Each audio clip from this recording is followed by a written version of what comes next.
Iran पर America 12 दिनों से लगातार हमले कर रहा है।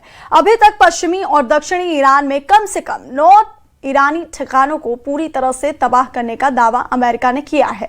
लेकिन अब खबर आ रही है कि ईरान अरब देशों के उन तेल भंडारों पर हमला करने जा रहा है जो पूरे अरब को आग का दरिया बना सकते हैं।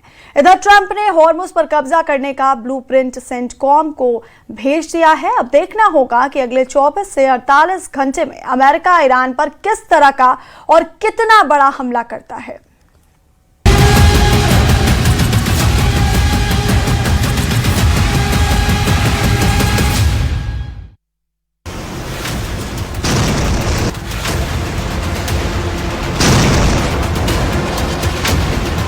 नौ शहरों पर तूफानी हमले, 12 दिन में रौंद दिया ईरान। लगातार 12वें दिन ईरान पर अमेरिका जबरदस्त हमले कर रहा है। हालात तो ये हो गए हैं कि पिछले 12 दिनों में ईरान के 12 ठिकानों पर चुन चुन कर हमले किए गए हैं। हैरान करने वाली बात तो ये है कि ईरान ने भी खाड़ी में मौजूद अमेरिकी ठिकानों पर हमले तेज करने में कोई कसर नहीं छोड़ी है। कुछ रिपोर्ट्स में दावा किया गया कि अमेरिका हर हाल में ईरान के हॉर्मुज पर कब्जा करने की कोशिश करने में जुटा है। इधर ईरान ने अपनी घातक बैलिस्टिक और हाइपरसोनिक मिसाइलें फतह 2 और सेजिल मिसाइलों से अरब देशों के तेल ठिकानों को तबाह करके आग का दरिया बनाने का ऐलान कर दिया है। इधर ट्रंप ने कहा कि अगर ईरान हॉर्मुज स्ट्रेट में किसी जहाज पर हमला करता है तो फिर अमेरिका जवाब में ईरान के पुलों और बिजली घरों पर जबरदस्त बमबारी करेगा। इनमें तेहरान के अंदर मौजूद ठिकाने भी शामिल होंगे। अमेरिकी सेंट्रल कमांड के मुताबिक मौजूदा संघर्ष में अब तक 18 अमेरिकी सैनिक मारे जा चुके हैं, जबकि सैकड़ों सैनिक इसमें घायल हुए। हम आपको दिखा रहे हैं कि कैसे अमेरिका और रूस की जंग अब ज्यादा खतरनाक और बेरहम हो चुकी है। 12 दिनों से ईरान पर हमले, हॉर्मुज पर कब्जा करेगा अमेरिका। ईरान और अमेरिका इजराइल के बीच जारी युद्ध अब सबसे ज्यादा घातक और निर्णायक दौर में दाखिल हो चुका है।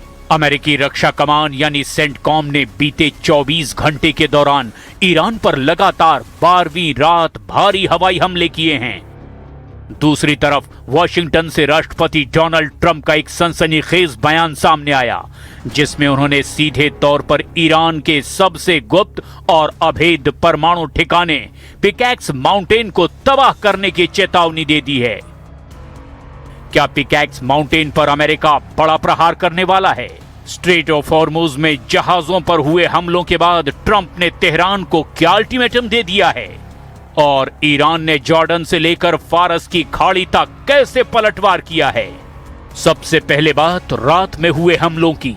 अमेरिकी सेंट्रल कमांड यानी कि सेंटकॉम ने लगातार 12वें दिन भी ईरान के सैन्य बुनियादी ढांचे को पंगु बनाने के मकसद से जबरदस्त हमला किया है। पश्चिमी ईरान पर हमले। ईरानी मीडिया के मुताबिक पश्चिमी ईरान के अहवाज, रामशेर, अंदिमेश्क और इराक सीमा के पास में शलमचे के सैन्य परिसरों को अमेरिकी मिसाइलों ने निशाना बनाया। तटीय ठिकानों पर हमला। फारस की खाड़ी के पास मौजूद ईरानी रिवोल्यूशनरी गार्ड्स यानी कि IRGC के मरीन ड्रोन हैंगर्स और मिसाइल लॉन्च पैड्स पर नौसैनिक बमबारी की गई है। इधर ईरान भी चुप नहीं बैठा है।